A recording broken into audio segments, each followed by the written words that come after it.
hemos leído el capítulo 7 de Daniel. Hice una aclaración que Daniel recibió 4 profecías. Primero, el sueño de las 4 bestias en el primer año del reinado de Belsasar, que fue el último rey de Babilonia. 2 años después, Daniel tuvo la primera visión que él tuvo. Fue justamente, a ver, aquí está. No hemos orado, ¿verdad? Lo hacemos. Padre, ayúdanos en esta oportunidad, en esta clase. Permite, Señor, que podamos valorar la palabra profética, que es muy firme, como dice tu palabra, que no cambia, es irrevocable, y lo que dice habrá de suceder. Con esa fe en nuestros corazones es que participamos la enseñanza esta tarde, y te ruego que me ayudes por Cristo el Señor. Amén. Muy bien. Esta primera la soñó Nabucodonosor. ¿Sí? Esta, la estatua, la soñó Nabucodonosor. Dios le reveló a Daniel que había soñado y también qué quería decir. ¿Estamos de acuerdo, hermanos? ¿Sí? Y esta estatua representa, dijimos, el tiempo de los gentiles, hermanos. Grábense eso porque, mire, por eso repaso y repaso, porque quiero que estas cosas pues se vayan quedando lo más que se pueda quedar. ¿De acuerdo? La estatua de Nabucodonosor representa el tiempo de los gentiles. ¿Qué es el tiempo de los gentiles? Todo el tiempo en que Israel no tiene rey, que no hay rey en Judá, y que empezó cuando los judíos fueron llevados cautivos a Babilonia. Empezó a correr el tiempo. No ha vuelto a haber rey en todo este tiempo. Israel está bajo el dominio gentil, pero habrá de terminar justamente cuando Cristo venga y establezca su reino. El tiempo es entonces desde Sedequías hasta Cristo. Todo ese tiempo de los gentiles. ¿Vamos bien? De tal manera que el resto de las visiones que Daniel ve no es más que explicación sobre todo esto. Es el desglose. Así hay que entender. Es el desglose. Y hay una imagen muy bonita. ¿Qué observan, hermanos? Una piedra que viene a tal velocidad que esa es la idea que da de la fricción a la velocidad que viene y golpea sobre los pies de la estatua.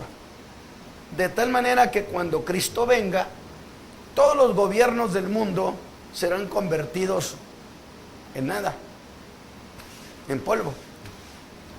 Porque esta estatua, observen ustedes, este es el Imperio Romano. Sí, pero el Imperio Romano contenía al Imperio Griego y al Medo-Persa y al Babilonio. Es decir, el Imperio Romano es la suma de todos los demás, los anteriores. Por consecuencia, se representa como una sola imagen. Porque aunque existiera el Imperio Romano en ese tiempo y los demás ya no existieran, sin embargo, estaban contenidos todas sus estructuras en esto. ¿De acuerdo? Salvo que dijimos que en la medida que perdía calidad, el imperio de más calidad era el del oro, Babilonia. Luego vino a ser de plata, el Medo-Persa. Y luego el griego vino a ser de bronce, menos calidad. Y luego el último de hierro. En calidad fueron decreciendo. Sin embargo, en la medida que iban decreciendo en calidad, iban creciendo en dureza. La plata es más dura que el oro el bronce es más duro que la plata y el hierro es más duro que todos. Es este imperio. Que yo había explicado que el imperio romano sigue existiendo. Porque luego le dan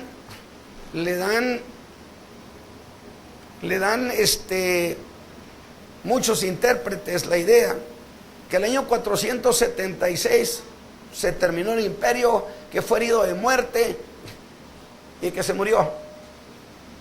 La escritura no dice que se murió, porque luego va a decir que el mundo se maravilló porque la herida de muerte fue sanada, y los muertos no sanan, los muertos resucitan, que yo sepa. Se sana aquel que aunque esté muy herido está vivo todavía, o no, no tiene lógica. Consecuentemente, el imperio romano sigue vigente y Cristo lo va a golpear a él, y hasta el día de hoy en el mundo sigue existiendo todo el sistema romano, aunque sea fraccionado en todas las naciones que él dominaba, pero sigue todavía existiendo todo su sistema. Seguimos. Entonces, lo cambiamos, le avanzamos a la estatua de nuevo. Entonces, esto lo vio Nabucodonosor, pero a partir de aquí, del capítulo 7, son visiones y revelaciones que Daniel tuvo, y que fueron 4. La primera, la de las 4 bestias. La segunda, la del carnero y el macho cabrío. La tercera, las 70 semanas. Y la cuarta revelación, los reyes finales. De tal manera que en realidad Daniel, desde el capítulo 8 hasta el 11, desglosa todo esto, lo explica. Todo esto es la explicación de esto, pero esto de aquí para allá es la explicación de estos. Y sobre eso vamos a trabajar. ¿Quieren ustedes la siguiente imagen, hermano, por favor? Tenemos aquí, 4 bestias que salieron del mar. La primera era ¿qué? Un león con alas de águila. El león es el rey de las bestias y el águila es la reina de las aves del cielo. Doble poderío, representando el imperio de Babilonia o el imperio de Nabucodonosor. Absoluto. Y quiero hacer una referencia, porque muchas veces lo he explicado, que justamente esto es el símbolo de Venecia, el león de Babilonia. Es el león babilonio, león alado o con alas.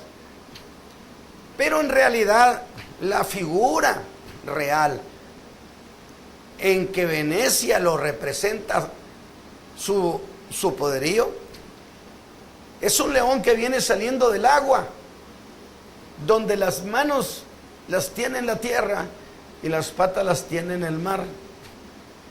Y clarito lo dicen ellos: símbolo de poderío en el mar y en la tierra, hasta el día de hoy. De estas gentes son las mismas familias que tienen milenios prestando a las naciones con usura. Le debemos a ellos a través de la banca. Nomás quería mencionar esa cuestión para que usted la tuviera en mente. Regresemos, por favor. Entonces es lo mismo que la cabeza de la estatua, es lo mismo que ese león. De tal manera que cuando yo digo que ellos dicen que son amos del mar, cada año el dogo de Venecia, que es el presidente de la República de Venecia, pero que es una figura política que no tiene poder, que no es el que toma decisiones, sino que detrás de él está el consejo de los 10. Yo no sé si eso le dé idea profética a usted. Acuérdense que Apocalipsis habla de 10 reyes, de los 10 que le dieron su apoyo a la bestia, al anticristo. Porque he sostenido que el anticristo no es el mero mero. En realidad, el anticristo es un prestanombre del diablo. Y me gusta la idea, porque él no puede establecerse como rey en la tierra. ¿Quién no ve que él no se puede hacer hombre? En cambio, Cristo es el Verbo hecho hombre. Y entonces él como hombre reina legítimamente entre los hombres. Qué bonito detalle. Y el diablo pues se queda con las ganas, como no puede antropomorfizar, es decir, no se puede hacer hombre, pues ni modo, no le queda más que entonces préstame el nombre. Pero yo creo que no le tiene mucha confianza, porque le mete un consejo, que es el que está encima de él. Ahora, por eso dije yo, este león el león con alas simboliza el poder que tienen en el mar. Y yo lo he dicho, hasta el día de hoy, todo barco que surque cualquier mar le tiene que pagar peaje a Venecia. Y usted dice, ¿por qué tiene que pagarle peaje a Venecia? Pues ¿qué debo de qué? Pues porque son convenios imperiales. ¿Con cuál imperio si ya no existe? Pues cómo no, el imperio romano sigue vigente y los convenios que Venecia hizo con el imperio romano siguen haciéndose valer por la realeza del mundo. Es decir, aquí es donde la realeza le da fuerza y coherencia a esos convenios. La realeza del mundo. Cuidado, la realeza siempre está metida contra el reino de Cristo, siempre. La realeza es el catalizador, por así decir. De tal manera que se imagina usted hacer valer convenios milenarios imperiales. Son inmensamente ricos. Ellos manejan el dinero del mundo. Son los mismos que están ofreciendo: yo te compro tu deuda externa y les ofrezco comprárselo a todas las naciones. Quítense de problemas, yo les compro. Claro, les voy a cobrar, pero les voy a quitar por lo pronto encima los embargos que tienen, los altos intereses, les voy a bajar razonablemente. Sin embargo, las naciones están estranguladas y tendrán que establecer los modelos de vida nacional que ellos ordenen. Lo dicen, lo leí el día de hoy, lo dicen. Nada más que como es un lenguaje al que normalmente no se está impuesto, pues lo leyó hacia la carrerita y dice, pues sí, qué bueno que paguen ya. ¿Sí? Nomás vean lo que están diciendo. Que las naciones que acepten están obligadas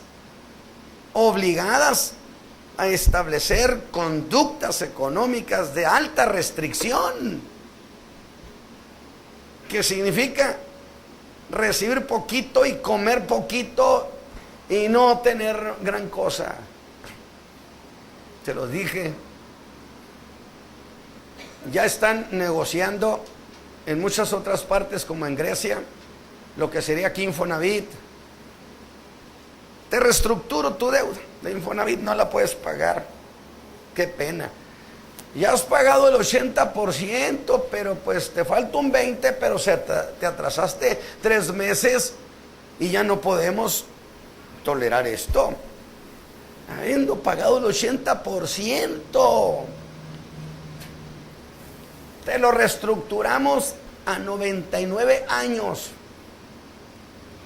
Con el compromiso que va a pagar los padres, se mueren y siguen los hijos y luego siguen los nietos, pagando esa deuda.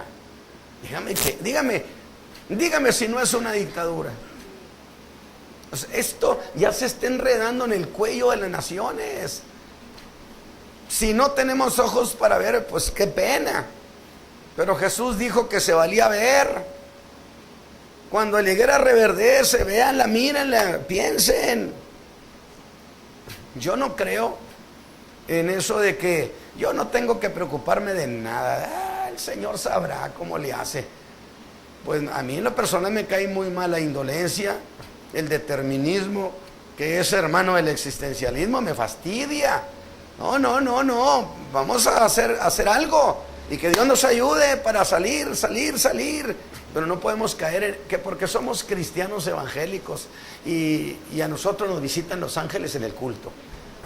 No, por amor de Dios. Esas son la ciencia ficción evangélica cristiana.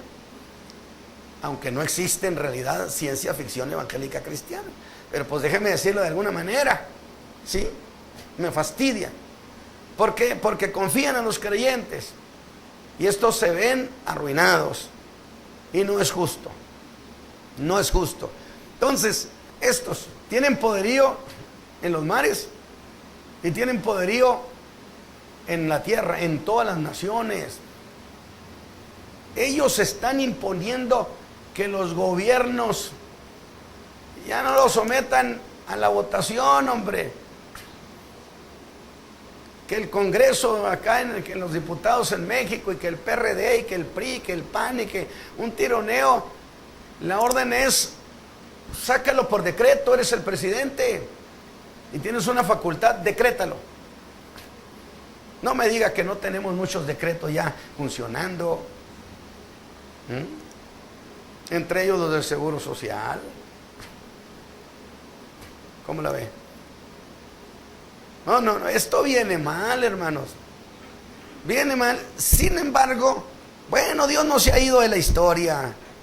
Entonces, en el capítulo 7, nosotros tenemos las 4 bestias, que lo vamos a ir desglosando, que son el león, luego el oso, pero que una manita la tenía más grande que la otra, porque era la diferencia entre los persas y los medos.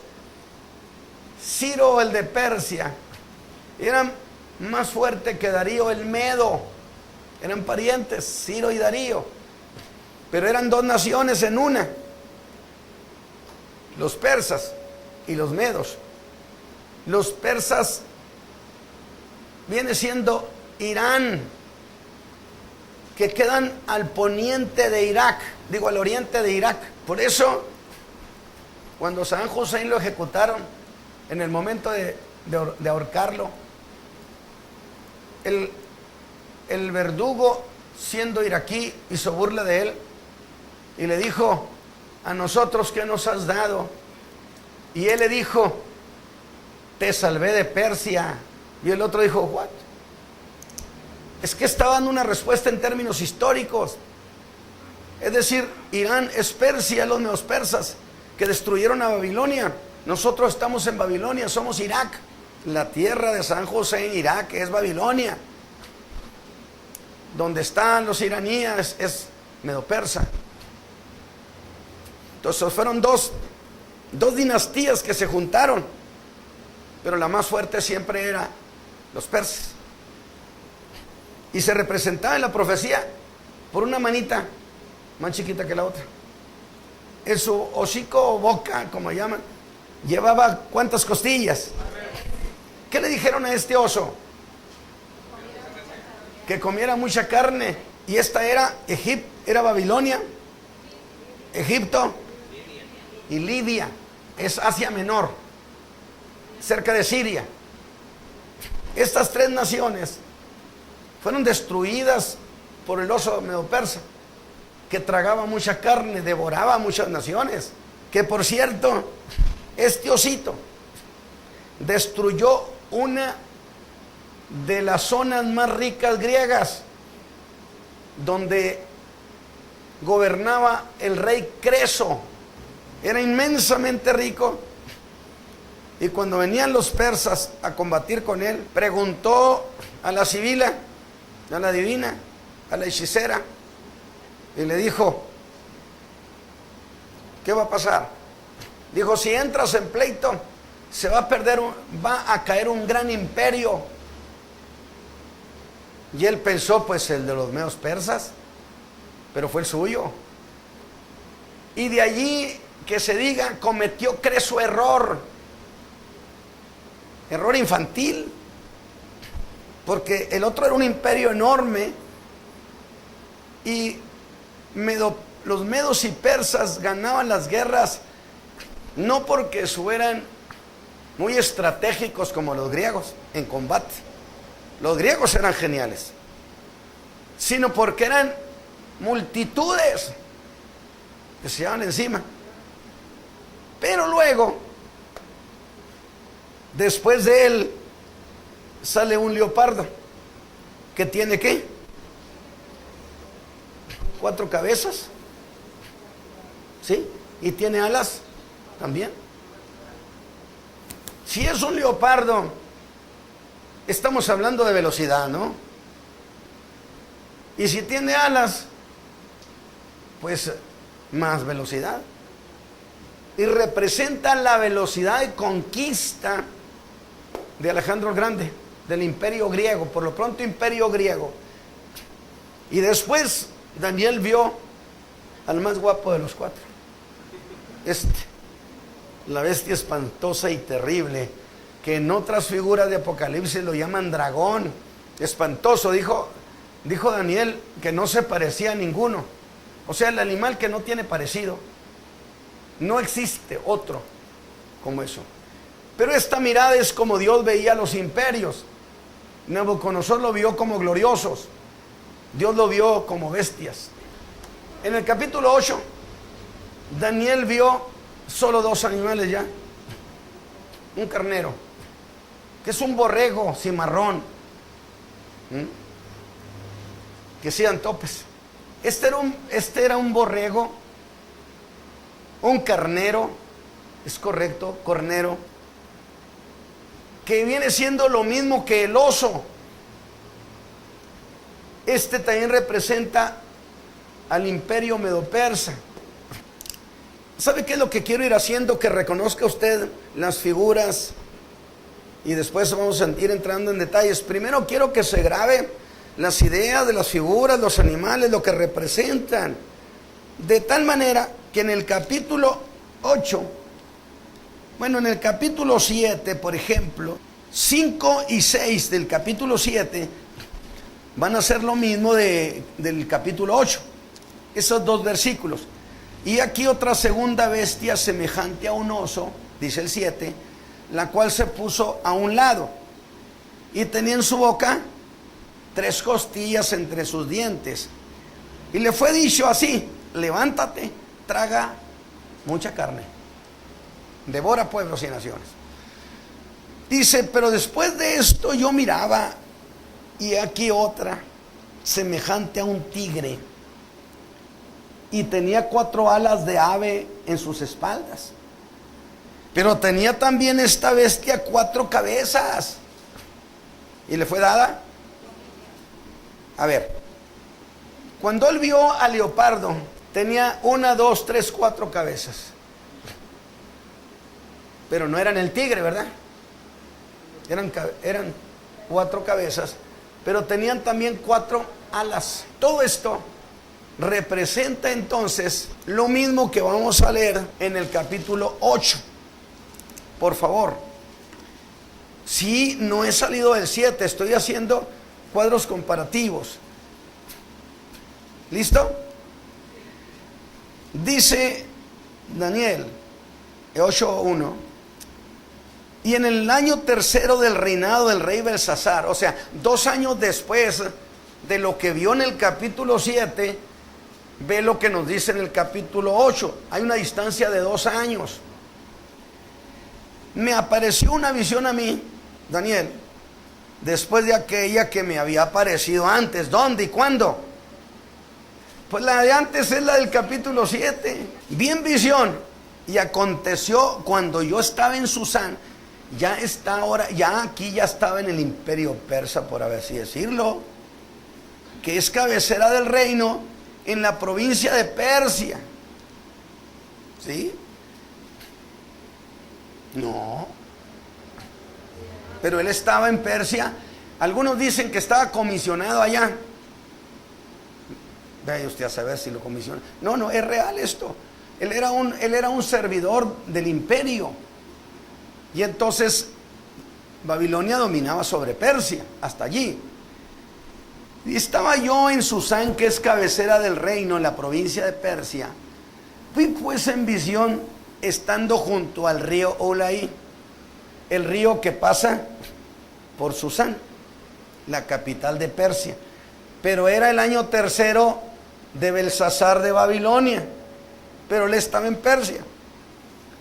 Y alcé mis ojos y miré, y he aquí un carnero que estaba delante del río, el cual tenía 2 cuernos. ¿Quiénes eran?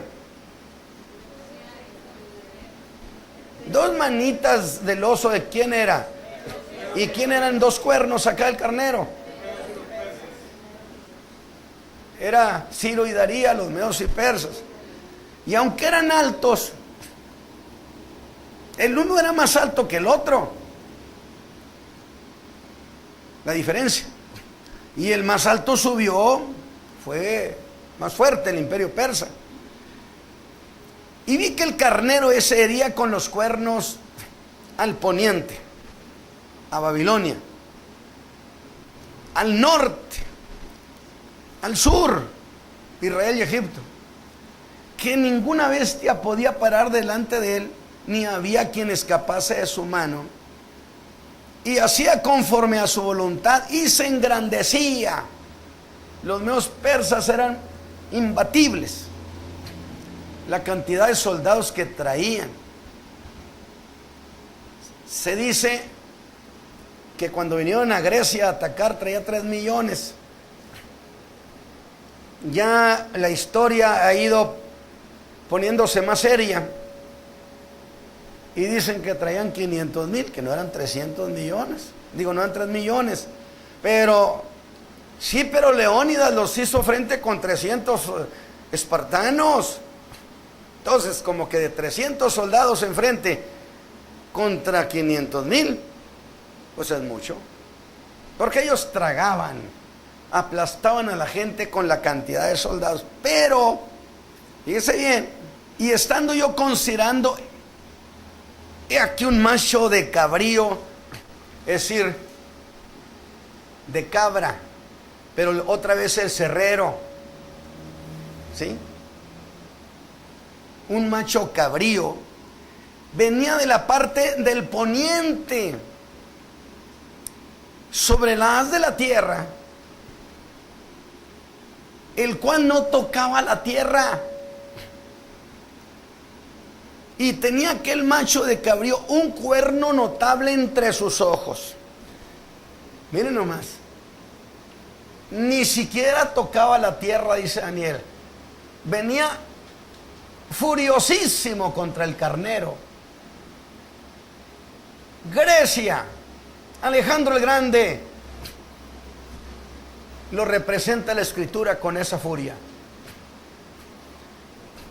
Alejandro, a los 12 años, él entraba en combate en las guerras de su padre.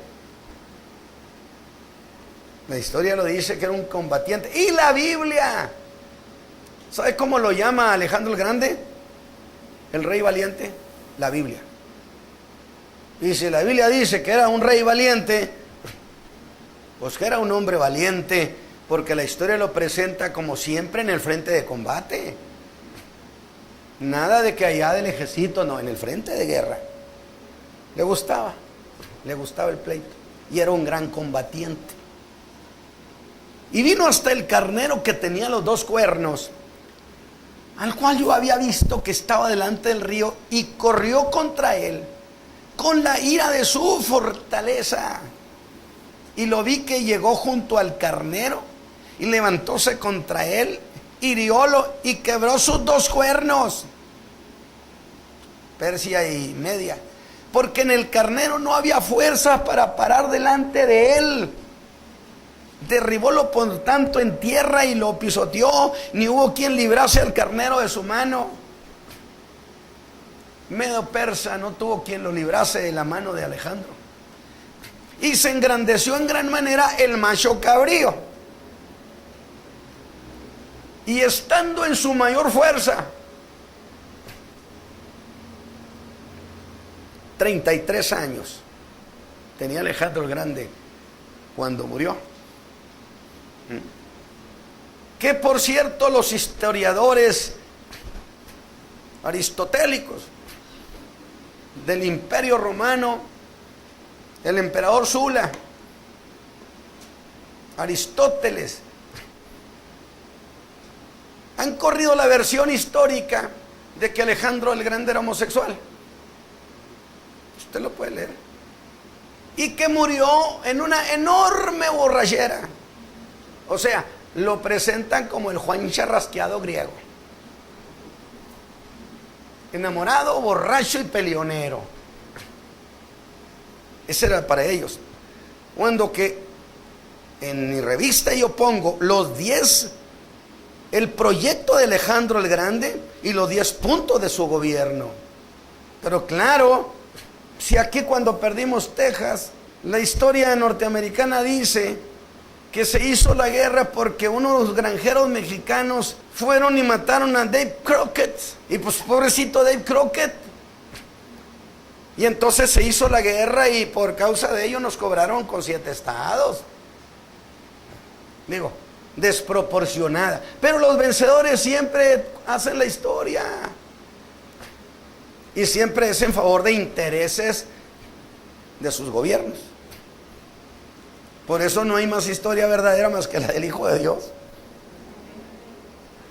Y esa yo la creo con toda confianza. Amén.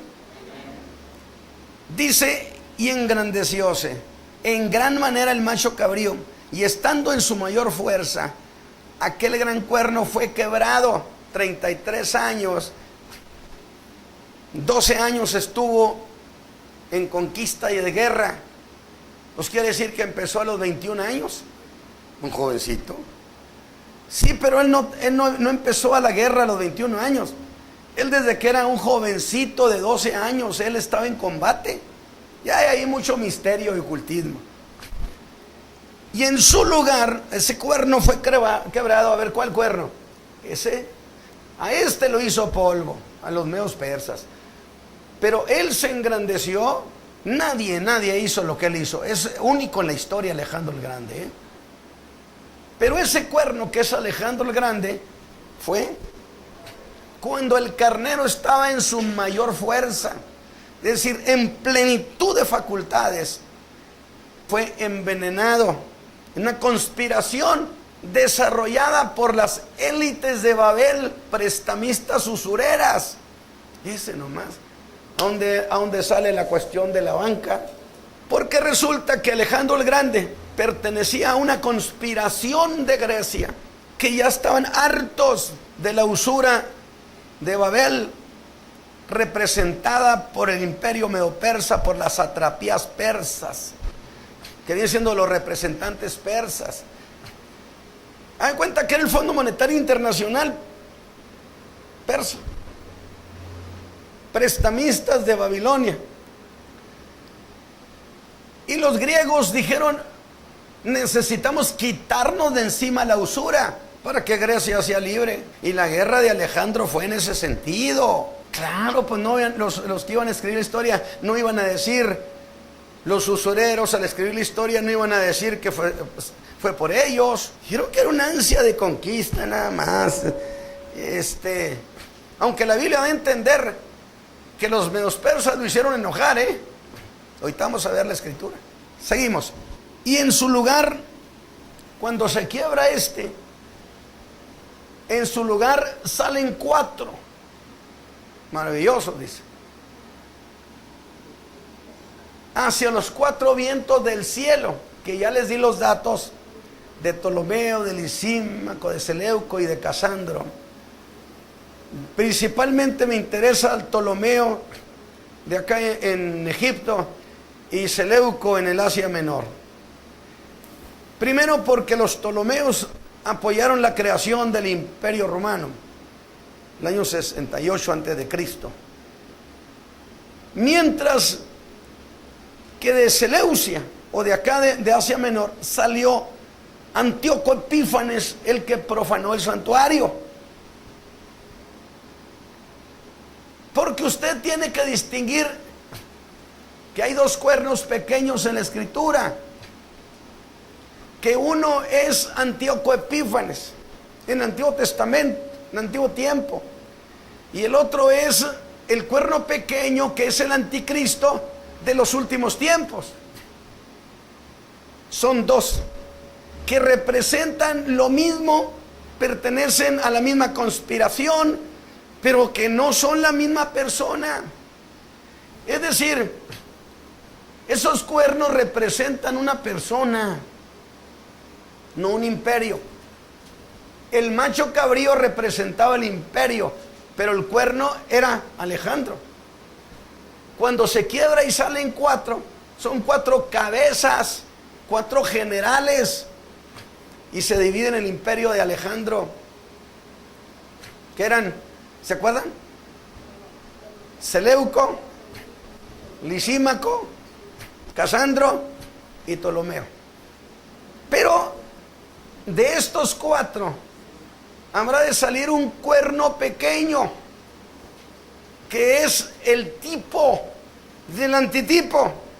Es decir, el anticristo es el antitipo, mientras que este cuerno que sale de estos otros es el tipo del verdadero cuerno, que será el anticristo. Pero el cuerno pequeño es un tipo del verdadero anticristo, que es el antitipo, que es el cumplimiento del tipo. Acuérdense que la Escritura usa figuras así, tipos, símbolos, que inclusive algunos, basados en esas ideas, toman los números de la numerología bíblica para dar significado de poder. Usted me va a decir, hermano Ramos, ¿la Biblia ratifica o afirma la numerología? Sí, sí lo hay. ¿Cómo no? Claro que sí. El número 7 hemos dicho que es una obra consumada. El número 10, medida justa. 10 mandamientos, ya les perdoné 10 veces, ya no. Número 12, autoridad. Sí, pero los creyentes, fíjese bien, reconocemos en la Biblia significado de los números, pero no les atribuimos poder a los números, que eso es lo que hacen los astrólogos y todas cosas. Es que este número es poderoso. No. Pero es que en la Biblia solamente dice el significado, pero no dice que sean poderosos. El poder lo tiene solo el que vive para siempre. Hice esta aclaración que no venía al caso, pero pues por si acaso sirve. ¿Vamos bien, hermanos? Y en su lugar dice: subieron otros 4 maravillosos hacia los 4 vientos del cielo, y del uno de ellos salió un cuerno pequeño, el cual creció mucho al sur. Es decir, de Asia Menor hacia la tierra deseable, y al oriente hacia la tierra deseable. Y engrandecióse hasta el ejército del cielo, y parte del ejército de las estrellas se echó por tierra. Esas estrellas son pueblo de Israel. Porque a veces dicen, no, es que son ángeles, porque son estrellas del cielo. No. ¿A poco Antíoco Epífanes, que era un griego, fue hasta el cielo a derribar ángeles? No, está hablando del pueblo de Israel. ¿No dice la Escritura que son príncipes? Y toda esta profecía enciérrenla en Israel. La iglesia ni siquiera aparece. La famosa iglesia del Antiguo Testamento no existe. Aún contra el príncipe de la fortaleza se engrandeció, y por él fue quitado el continuo sacrificio, y el lugar de su santuario fue echado a tierra. Ahí no vamos a dejar, pero déjeme decirle algo. Si no estoy equivocado, en el 7:25, porque voy a entrar en un detalle. Yo le dije que los medos-persas provocaron a los griegos, ¿sí o no? Que hicieron enojar al que después, siendo jovencito, se vengó del berrinche que le hacían pasar a los griegos, los medopersas, Alejandro el Grande. Lo hicieron enojar. Por eso dice, y con la furia, con ira, corrió contra el carnero y el carnero no pudo hacer nada. 7:25, ¿qué dice?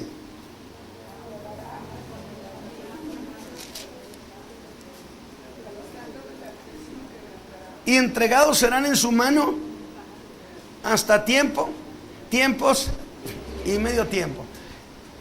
Por primera vez en la Escritura, por primera vez se habla de tiempos y la mitad de tiempo. Este es el primer pasaje. Este es el primero. A partir de aquí se empezó a hablar de tiempos y la mitad de tiempo, de Daniel 7:25. En referencia al problema con Antíoco Epífanes, el cuernito pequeño. Cuerno pequeño, nacido del imperio griego. En el capítulo 10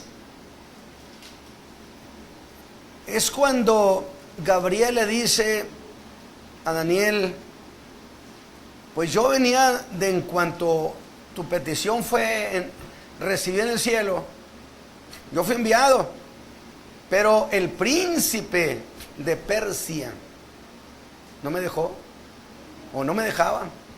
¿De quién está hablando? ¿De Ciro o de Darío? No, pues está hablando de las potencias espirituales, que no es que Gabriel es un ángel y otro ángel potencias en los aires. No se olviden que la Escritura menciona entonces que había un ángel de Satán que tenía señorío sobre todo el imperio persa. Lo que nos da la idea de la operación demoníaca de fuerzas de ese nivel que gobiernan, por ejemplo, sobre todo México, sobre América Latina, sobre Estados Unidos. Es decir, que están encima de las naciones. ¿De acuerdo? Y aquí se lo dijo. Y saliendo yo de regreso, dijo, vino Miguel y me lo quitó. Pero Miguel, el arcángel, me dijo, este problema es tuyo, te regresas, nomás te los detengo. Pero yo sé que regresando también se viene el de Grecia. ¿Ve usted cómo hicieron causa común? Y esas cosas están diciéndolas en el capítulo 10. Pero cuando usted entra al 11, pues se descontrola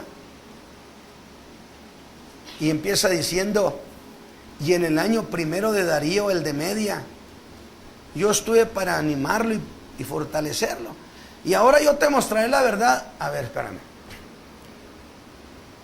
En realidad, el versículo 21 del capítulo 10, de ahí seguiría el versículo 2 del 11. Y léalo así. Pero yo te declararé lo que está escrito en la Escritura de verdad. Y ninguno hay que se esfuerce conmigo en estas cosas, sino Miguel, vuestro príncipe. Y ahora yo te mostraré la verdad. ¿Tiene sentido esa continuidad? Que del 21 siga el 2 del 11. Entonces, ¿qué hace ahí el 1? Pues vayan a anotarle usted, es un paréntesis. Daniel dice, espéreme tantito, voy a poner este encabezado. Y luego le seguimos con el ángel. Es un paréntesis. Y fíjese usted, ahora sí, tenemos el problema entre medos persas. Es que ya se habían desarrollado las famosas guerras médicas, que fueron terribles. No porque no eran puros médicos, no. Guerras médicas porque eran guerras de los medos. Y entonces se llamó guerras médicas. ¿Por qué? Pues porque son medos. Y el responsable principal fue el esposo de la reina Esther. Jerjes o Asuero fue el que por cierto lo regresaron de Grecia derrotado. Tuvo que consolarlo la reina Esther, pero regresó en derrota. Dice, y yo te mostraré la verdad. He aquí aún habrá 3 reyes en Persia, 3 más. Y el cuarto se hará de grandes riquezas más que todo. Fue el esposo de Esther, Jerjes o Asuero.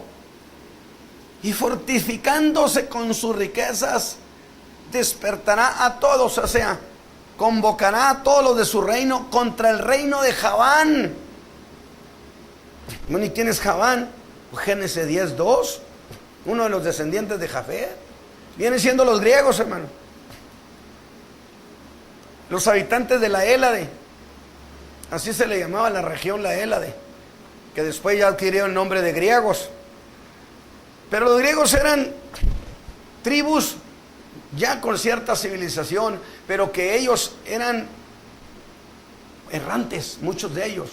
Incluso de que muchos de ellos eran errantes, se lo dice Ezequiel 27:13 y el 19.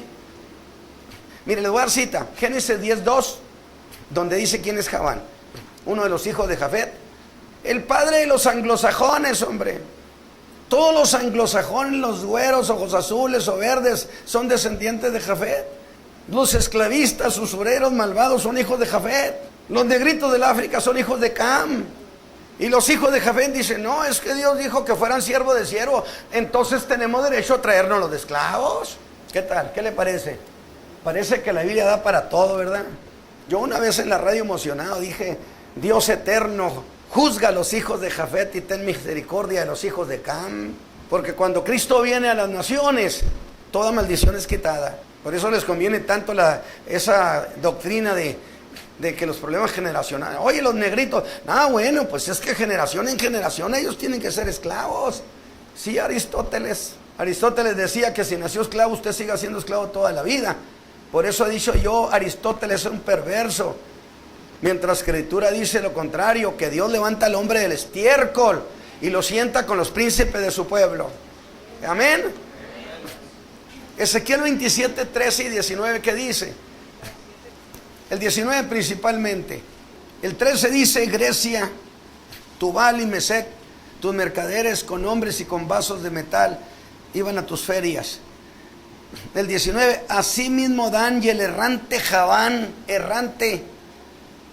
Y le voy a decir, es que los griegos se movieron de las estepas rusas, los fueron expulsando las tribus bárbaras, más bárbaras que ellos, y fueron ellos bajando a la zona de Macedonia y luego a lo que es Grecia, y ellos expulsaron a otros, ¿verdad? Llegaron y hágase para allá.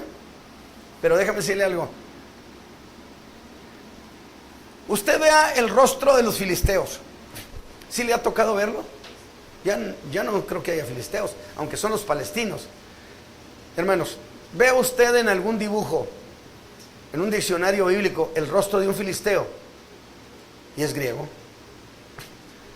Porque los filisteos en realidad eran griegos que los expulsaron de tierra firme y se vinieron a la isla de Creta llamada Caftorim. Y cuando Dios reclama una vez a Israel y le dice, no, Israel, si no eres el único pueblo al que yo traje esta tierra, también yo me traje a los hijos de Caftor, que vienen siendo los filisteos. Dios se los llevó a la tierra de Palestina. Dijo, si no, nomás a ustedes. Es interesante el hecho de que resulta que cuando los filisteos llegaron, los hijos de Israel hacía años que no estaban allí, ni sabían de ellos, ni los conocían. Pero cuando ya viene Israel, estos son enemigos gratuitos de toda la vida, enemigos de los peores. ¿Sabe por qué? Porque los hijos de Lot envenenaron el alma de los filisteos contra Israel. Cuidado, ahí vienen los hijos de Jacob, y usted no tiene ni idea cómo son, ellos se llevan todo. Si ustedes supieran, si nosotros les contáramos. A grado tal que envenenaron a toda la zona de allí por problemas familiares. Cuidado con los problemas familiares. Brevemente, pero luego en el capítulo 11 de Daniel, y ya cerramos con esto el día de hoy, solamente estoy estableciendo referencias para que ubique bien las cosas, ¿de acuerdo? Fíjense bien. Despertará a todos contra el reino de Javán, contra Grecia. O sea, se llevó a medio mundo para destruir Grecia. Pero luego dice el 3 que Ese es Alejandro el Grande.